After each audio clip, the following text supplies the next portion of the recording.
يعني جمعية دار طريق فتاو يعني على تنظيم عند نهاية كل يعني موسم دراسي قبل التميز يعني تتويجا وتقديرا واعترافا يعني بالمجهودات ديال يعني المستفيدين والمستفيدات من الخدمات ديال المؤسسة، اذا وايضا يعني في اطار يعني دعم التميز والعطاء والجد ديالهم، وايضا تشجيعهم على مواصلة يعني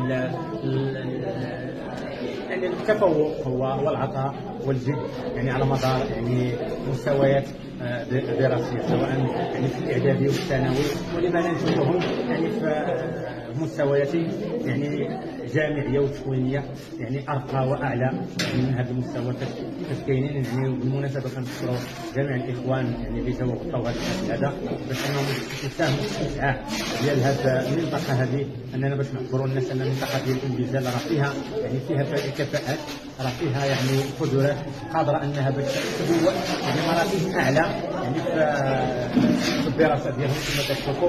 اذا كاين جامعه 18 في 12 في المراقبات وقعت 23 في الامتحان الاولى او الثانيه اعدادي 18 في 55، ثم يعني في الاولى اعدادي يعني 16 في 380 ابناء وبنات يعني الطبقه يعني البسيطه والفقيره بالمنطقه. الدور ديالنا اننا دائما في اطار يعني وضوح الهدف اننا هاد الناس هادو نكرموهم ونحفزوهم لابد من هذا الوقفه وهذا العرس هذا يعني يكون دائما يعني عند نهايه سنه دراسيه.